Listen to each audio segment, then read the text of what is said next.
नमस्कार, स्वागत है आपका हमारे चैनल टीपी एक्सप्रेस में एक बार फिर से। आज हम बात करते हैं चाइना की। ये मुद्दा बहुत गर्म है।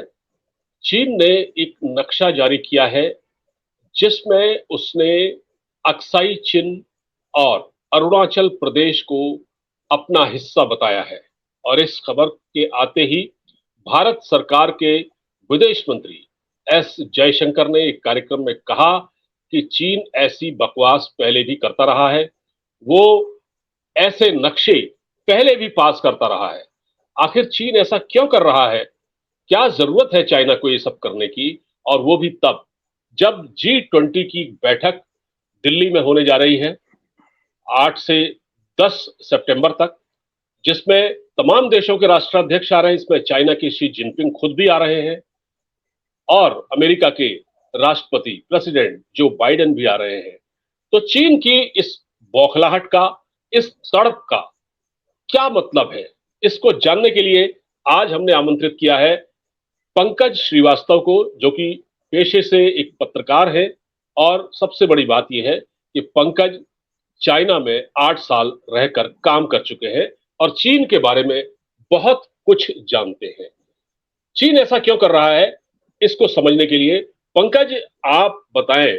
सबसे पहले तो आपका स्वागत है हमारे चैनल पर। और हमने सोचा आपसे बेहतर कोई आदमी नहीं होगा इस मामले में बताने के लिए। तो बताएं आप हमको कि आखिर चीन की इस तड़प का, इस छटपटाहट का क्या मतलब है? नमस्कार पांडे जी, मुझे एक बार फिर से अपने शो में जगह देने के लिए। और मुझे भी खुशी होती है आपके चैनल में आकर के लोगों से बात करने में। जो आपने पहला सवाल पूछा कि शी जिनपिंग ने ठीक G20 बैठक के शुरू होने से पहले ऐसा क्यों किया। दरअसल चीन ऐसा करना इसलिए चाह रहा है कि भारत उकसावे में आकर के कोई ऐसा बयान दे और शी जिनपिंग भारत में ना आए। वो भारत नहीं आना चाहते। इसके पीछे बड़ी वजह है, सारी वजह बताऊंगा आपको। इसमें क्या हुआ है कि चीन जो है हमेशा इस तरह की जो बेसिर पैर की हरकत है, इंडिया के साथ ही नहीं बल्कि ताइवान के साथ भी करेगा, जापान के साथ भी करेगा, साउथ कोरिया के साथ भी करेगा। ये चीन की आदत है। आपको याद होगा कि पिछले 2 सालों में चीन ने ताइवान को, ताइवान एक अलग देश है, लोकतांत्रिक देश है, उसे अपना हिस्सा समझता है। और चीन ने जब जब कुछ ऐसा जैसे अमेरिकी कुछ डेलीगेट्स वगैरह आएंगे, अमेरिकी मंत्री वगैरह ताइवान की यात्रा करेंगे, उस दौरान चीन जो है अपने लड़ाकू विमानों को भेजेगा। उसका जो एयर स्पेस है ताइवान का, उसका उल्लंघन करेगा। अपने शिप्स को वहां भेजेगा, ताइवान के जो जल क्षेत्र है उसमें। उसके अलावा जो कुछ मिसाइल वगैरह फेंकेगा, एकदम ताइवान के कोस्ट के पास गिरेंगे वो। लेकिन चीन नुकसान नहीं करता है। चीन क्या है, जैसे गरजने वाले बादल हैं, वो गरजता है, अपना गुस्सा दिखाता है और इससे ज्यादा कुछ कर भी नहीं सकता। भारत के केस में चीन ने क्या किया कि अक्साई चिन और अरुणाचल प्रदेश का हिस्सा अपने नक्शे में दिखा दिया। इससे ज्यादा चीन की कोई औकात नहीं जो कुछ कर ले। वैसे चीन चाहता है भारत पर आक्रमण करके भारत के जो बहुत सारे हिस्से हैं, जिसमें पूरा नॉर्थ ईस्ट है, पूरा आपका लद्दाख रीजन है, पूरा हिमाचल है, ये सब अपने कब्जे में लेना चाहता है। लेकिन चीन की ऐसी औकात है नहीं कि कर सके। वो चाहे कोई भी सरकारें रही हो, फिलहाल इस हमारी जो वर्तमान सरकार है, मोदी सरकार, इससे तो काफी डरा हुआ है। क्योंकि सबसे पहले गलवान घाटी में 73 दिनों का जो लॉकडाउन हुआ था, डेडलॉक चला था, दोनों सेनाएं आमने सामने थी। गलवान में फिर वो क्या बोलते हैं 2020 में हिंसक झड़प हुई। तो पहली बार जो 73 दिनों का दोनों सेनाओं के का आमना सामना हुआ था, उसे देख के चीन बहुत डर गया था अंदर से। और शी जिनपिंग ने ऐसा अभी क्यों किया, उसके पीछे देखिए बहुत सारी वजह हैं। आपको याद होगा जैसे 2020 में पैंडेमिक आया था, कोरोना महामारी आई थी। उसने चीन जो कि दुनिया की सबसे बड़ी फैक्ट्री है, इकलौती फैक्ट्री कह सकते हैं आप उसे, सारा सामान चीन में तैयार होता है फिर दुनिया भर में जाता है। वहां जो हालत खराब हुई उसकी वजह से पूरी दुनिया की अर्थव्यवस्था चौपट हो गई। उससे पहले अमेरिका के साथ इसके व्यापार संघर्ष रहे हैं चीन के, जो 2016 के बाद से चढ़ते ही चले गए, बढ़ते चले गए, कम नहीं हुए कभी। ये वजह है। और उसके वजह से उसके बाद चीन ने जो पश्चिमी देश हैं, जिनके पैसों पर चीन आज ये दूसरी सबसे बड़ी अर्थव्यवस्था बना है, उन्हीं देशों को, उन्हीं से पैसा कमा के उन्हीं देशों को आंखें दिखाता है। तो ये पश्चिमी दुनिया को बिल्कुल नागवार गुजरा।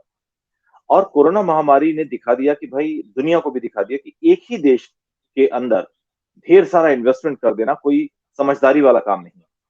इसीलिए जैसे ही पैंडेमिक हटा तो अमेरिका ने, पश्चिमी देश जितने भी हैं, चाहे जिसमें फ्रांस, जर्मनी, ब्रिटेन हो या इटली हो या और भी जितने देश हैं, डेनमार्क है आपका, स्कैंडिनेवियन कंट्रीज हैं, उन लोगों ने अपनी अपनी जो भी फैक्ट्रीज थी वो चीन से निकाल करके जो साउथ ईस्ट एशिया के देश हैं, जिसमें वियतनाम, थाईलैंड, म्यांमार नहीं, Vietnam, Thailand, Malaysia, Indonesia, Philippines, Brunei, ये सब आते हैं, लाओस और कंबोडिया भी आते हैं। उसके बाद भारत, भारत में अपनी फैक्ट्रियां लगाने के लिए इन पश्चिमी ताकतों ने अपने देश के इंडस्ट्रियलिस्ट को बोला।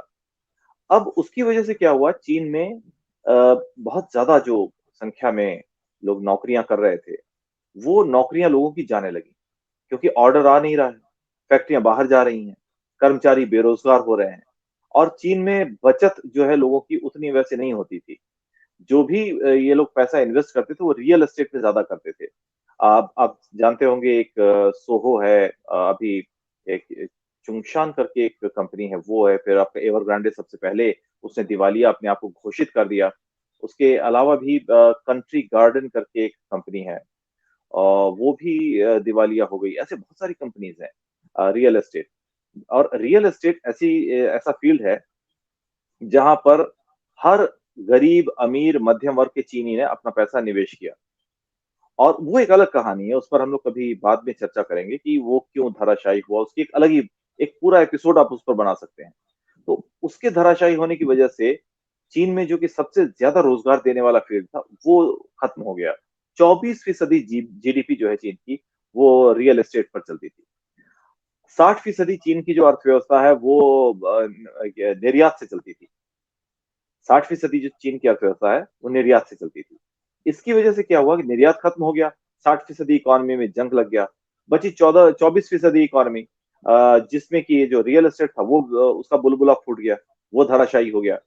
अब बचे हुआ जो करीब 10, 15, 20% बचता है आपका, इसमें टूरिज्म भी है, मेडिकल सेक्टर भी है, एजुकेशन भी है, एग्रीकल्चर भी है, तमाम चीजें हैं।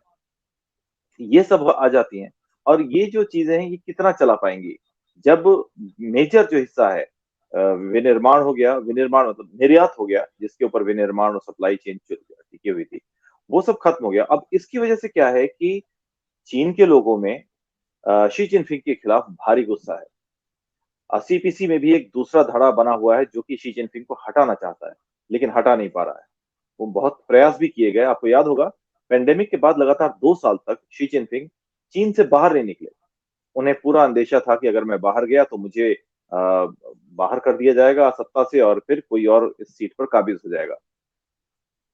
सुना ऐसा भी जाता है, अभी कहाँ तक सही है कहाँ तक गलत है ये नहीं कहा जा सकता इसके बारे में, लेकिन जो मुझे विश्वस्त सूत्रों से पता चला है उसमें ये कि जो चीन के बहुत बड़े बड़े अरबपति बिजनेसमैन थे, उन्होंने 1 अरब 10 करोड़ डॉलर इकट्ठा करके सीपीसी के अपोजिट धड़े को दिया था कि भाई शी जिनपिंग को रास्ते से हटाओ, इनकी जगह किसी और को बैठाओ, जिससे कि हमारा जो काम है, क्योंकि ये सारे बिजनेसमैन जो है इनका विदेशों से काम चलता था। अब शी जिनपिंग की तरफ से की वजह से इनका काम बंद हो गया। तो इन लोगों ने उससे भी उस विपक्षी धड़े को भी पैसा दिया था, जिससे कि शी जिनपिंग की जगह किसी और को राष्ट्रपति या चेयरमैन बनाया जाए। उसे शी जिनपिंग को खबर लग गई, उन्होंने करप्शन हटाने के नाम पर उस धड़े के चुने हुए लोगों को हटाना शुरू कर दिया। हटाना यानी पूरी तरह से एलिमिनेट कर दिया। अब क्या हुआ कि चीन के पास, अब भी इतने सारे इंतजाम करने के बाद भी चीन के पास कोई रास्ता बचा नहीं। ऐसे में ये जो नक्शा जारी किया गया है, इससे चीन के लोगों में खोखला राष्ट्रवाद भरा जाएगा, और फिर भारत पर आक्रमण की तैयारी की जाएगी, भूमिका बनाई जाएगी।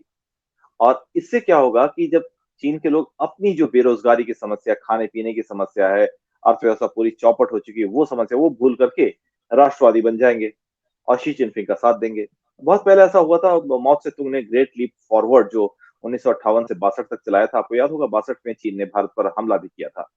तो वो ग्रेट लीप फॉरवर्ड जो था, उसमें इंडस्ट्रियलाइजेशन का जो प्रोसेस था, जो एग्रीकल्चर को आधुनिक बनाने का तरीका था, वो हालांकि पूरी तरह फेल हो गया, वो दोनों चीजें फेल हुई।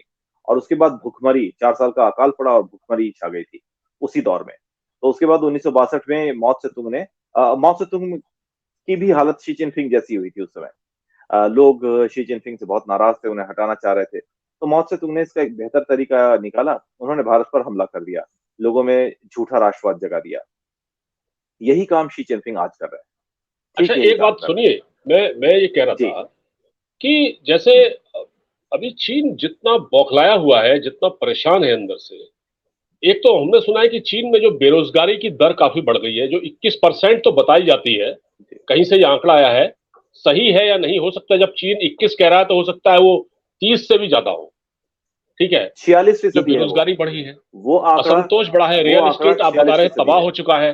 फिर चीन का जो इन्वेस्टमेंट है भारत में, क्योंकि डोवाल साहब ने जब वहां ये जोहानसबर्ग में उनसे साफ कह दिया था कि आप जहां हैं वहां से पीछे हटिए, वरना हम उससे पहले कोई इन्वेस्टमेंट नहीं आने देंगे आपका। और एक बात आपने शायद बताई थी कि जो मेट्रो बेंगलोर में जो था इसका प्रोजेक्ट रेलवे का, जो आप बता रहे थे, देखिए जो पांडे जी, मैं आपको बुलेट बताना ट्रेन का जो चाहता हूँ, था। जो आपने हाँ। जो आपने बात शुरू की है, चीन जी। में 30% बेरोजगारी दर नहीं है। युवाओं की हाँ। बेरोजगारी दर जो कि 16 साल से 24 साल के उम्र के समूह में है, वो हाँ। असल में 46% है। और ये 46% भी जो बताया जा रहा है, ये बहुत मतलब सरकार तो बता रही है कि 20% है, लेकिन 20% नहीं, 46% है। और 46% भी जो अर्थशास्त्री हैं उनका आकलन है। अगर ये डेटा निकाला जाएगा इसका, तो ये 46 से भी ज्यादा बैठ सकती है, इसमें कोई दो राय नहीं है। दूसरी बात, जो आपने बोला, अभी वो हाल फिलहाल में चीन ने BYD, जो उनकी बहुत बड़ी ऑटोमोटिव कंपनी है, उसमें चीन ने बोला था कि हम यहाँ $1 अरब का इन्वेस्टमेंट करेंगे और जिससे भारत में नौकरियां पैदा होंगी, ये होगा वो होगा, बहुत सारी बातें किया। और चीन के वादे भी खोखले होते हैं, ये हम सब जानते हैं। वरना पाकिस्तान, श्रीलंका, किर्गिस्तान, मंगोलिया, ये जितने भी देश हैं, ये सब बर्बाद नहीं होते चीन के निवेश के बाद, चीन ने जितना भी इन्वेस्टमेंट किया था यहाँ पर। तो खैर, चीन ने ये एक शगुफा छेड़ा था कि हम इतना इन्वेस्टमेंट करेंगे, भारत की अर्थव्यवस्था को पंख लग जाएंगे, उससे लोगों को रोजगार मिलेगा। तो भी भारत जो है पिघला नहीं। भारत ने कहा ये सब जो है ना, ये फालतू की बातें कर रहा है ये। भले ही जितने भी इन्वेस्टमेंट की बात करें, लेकिन जब तक सीमा पर इन्होंने जो एक डेडलॉक क्रिएट किया हुआ है, वहां से पीछे नहीं जाएंगे, हम बात नहीं करेंगे इनसे। पहली बार भारत सरकार ने इतना कठोर कदम किसी भी देश के खिलाफ उठाया है कि अगर तुम हमसे ताकतवर भी होगे तो कोई बात नहीं, हम अगर युद्ध मैदान में आओगे, दांत तो हम खट्टे कर देंगे तुम्हारे। ठीक है। और आप आगे आप बढ़े थे, आपको पीछे जाना होगा, नहीं जाएंगे तो हम व्यापार वगैरह कुछ नहीं करेंगे। इस चक्कर में जो सबसे पहली जो बुलेट ट्रेन की जो लाइन बन रही थी दिल्ली से मुंबई की, वो जो है उसका पूरा रिसर्च का काम पहले चीन को दिया गया था। 2018, 19 या 17 के आसपास की बात होगी है। जी। हाँ, मैं तो उसी की बात कर रहा हूँ। गलवान के जी, जी। गलवान के बाद क्या हुआ कि वो सारा प्रोजेक्ट भारत ने उठा के जापान को दे दिया, चीन को एकदम बाहर कर दिया। ये बहुत बड़ा प्रोजेक्ट था। अगर ये सक्सेसफुल हो जाता तो इसकी तर्ज पर बेंगलोर चेन्नई था, बेंगलोर हैदराबाद था, फिर हैदराबाद चेन्नई था, उसे जोड़ा जाता। इस तरह से दिल्ली आगरा जयपुर ट्रायंगल था, गोल्डन ट्रायंगल। फिर उधर जो आपका कुशीनगर के साथ आपका सारनाथ और बोध गया, वो एक बौद्ध टूरिज्म ट्रायंगल था, वहां बनाते ये लोग। ये सारी योजनाएं थी, लेकिन वो सारी योजनाएं चीन ने खुद अपनी जो करनी है उसकी वजह से फेल कर दी। तो भारत सरकार इस बारे में बहुत सही कदम उठा रही है कि अगर आप सीमा पर चाहे तो आतंकवाद फैलाएंगे, या फिर डेडलॉक क्रिएट करेंगे, या फिर हमारे सैनिकों से झड़प करेंगे और चाहेंगे हम आपसे व्यापार करें, तो ये तो नहीं चलेगा। ये तो नहीं चलेगा। और इसके लिए जो चीन से कंपनियां बाहर जा रही थी, वो एक ऐसा चीन के लिए आपदा जरूर था, लेकिन उसमें मोदी सरकार ने ऐसा दिमाग लगाया, 1,76,000 करोड़ की प्रोडक्शन लिंक्ड इंसेंटिव, ये एक योजना लागू की। उसकी वजह से क्या हुआ, जहां पहले 90 कंपनियां वियतनाम जा रही थी चीन से निकल के और 10 भारत आ रही थी, अब ये उसका उल्टे से भी ज्यादा हो गया। यानी अब क्या हो रहा है कि 99 कंपनियां भारत आ रही हैं, दो एक जो है वो वियतनाम, मलेशिया, इंडोनेशिया वगैरह जा रही हैं। तो इससे क्या हो गया, भारत को आगे बढ़ने का जो पहले योजना जो पहले बनी थी उसके ऊपर तो भारत आगे बढ़ता ही, लेकिन अब क्या हुआ, चीन ने बैठे बैठाए भारत को मौका दे दिया। और चीन इस वजह से बहुत ज्यादा नाराज है कि उसका जो नुकसान हो रहा है उसके दम पर भारत का फायदा हो रहा है। चीन का ये सोचना है कि उसके नुकसान पर भारत का फायदा हो रहा है, लेकिन चीन ने अपनी करनी से सब कुछ खोया है। एक जमाने में चीन आगे बढ़ता जा रहा था, तो ये सफलता चीन की थी। वो सफलता अगर चीन की थी, तो ये जो अपने कुकर्म से चीन ने दुनिया को अपना दुश्मन बनाया, वो भी चीन ने ही किया। तो ये कुकर्म भी चीन के हैं, इसका इसका जो ठीकरा है, ये भी चीन के साथ फूटना चाहिए।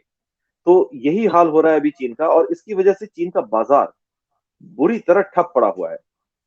मुझे याद है मैं जब चीन में था तो वहां पर ये बात हमारे एक चीनी सहयोगी, हम लोग एक सेमिनार में गए थे। वहां पर पिकिंग यूनिवर्सिटी में वो सेमिनार था। वहां पर हमें बताया गया, और वो सज्जन जो है मतलब अच्छी खासी हिंदी भी बोलते थे। उन्होंने बोला कि अगर आपके यहाँ जो ये बात चल रही है कि अगर हम चीन से व्यापार नहीं करेंगे तो चीन का दिवाला निकल जाएगा, तो आपके साथ हमारा $1 ट्रिलियन का व्यापार भी नहीं है। ये बात है 1918 के आसपास की। तो आपके साथ हमारा $1 ट्रिलियन का व्यापार भी नहीं हो रहा। जापान के साथ 15 ट्रिलियन डॉलर का व्यापार हो रहा है। यूरोपियन यूनियन के साथ 23 से 25 ट्रिलियन डॉलर का व्यापार हो रहा है। 30 से भी ज्यादा ट्रिलियन डॉलर का व्यापार हमारा अमेरिका से हो रहा है। तो आप लोग क्यों इस गलत फहमी में है कि अगर आपने व्यापार बंद कर दिया तो हम बैठ जाएंगे? ऐसा नहीं है। फिर हालांकि वो दूसरी बात हो रही थी, लेकिन उन्होंने ये बात जानबूझ के उस सेमिनार में की, जिससे कि हमें हमारे थ्रू ये संदेश भारत में जाए कि अगर चीन का व्यापार भारत से बंद हो जाता तो चीन को कोई फर्क नहीं पड़ेगा, फर्क भारत को पड़ेगा। लेकिन आज इसका उल्टा हो चुका है, क्योंकि दुनिया भर से चीन का व्यापार बंद है। अब चीन की निगाहें टिकी हैं भारत पर, क्योंकि भारत में एक, भाई अब तो हम दुनिया में सबसे ज्यादा जनसंख्या वाले देश बन गए। दूसरी तरफ जो मिडिल क्लास है वो बढ़ता जा रहा है, उसकी जो परचेजिंग पावर है वो बढ़ती जा रही है। तो चीन के बगल में ही, चीन के पड़ोस में ही एक ऐसा देश है जो उसके लिए सोने का अंडा देने वाली मुर्गी बन सकता है, लेकिन चीन ने अपनी बेवकूफी, अपने कुकर्म की वजह से वो मौका भी गंवा दिया। अब मुझे नहीं लगता कि चीन के साथ मोदी सरकार कोई भी बातचीत उस समय तक करेगी जब तक कि चीन मई 1920 से मई 1919 2019 से पहले की स्थिति में नहीं चला जाता, जब वो आगे बढ़ने लगा था। वो आपका पेंगोंग सो जो झील है, उसमें जहां आगे बढ़ने लगा था, भारत सरकार चाहती है भाई उससे पीछे जाओ, जहां पहले थे वहीं रहिए। चीन की आदत है कि वो मतलब अगर किलोमीटर में नहीं तो फुट में, फुट में नहीं तो इंच में, इंच में नहीं तो मिलीमीटर में जमीन कब्जाने की रणनीति जारी रखेगा।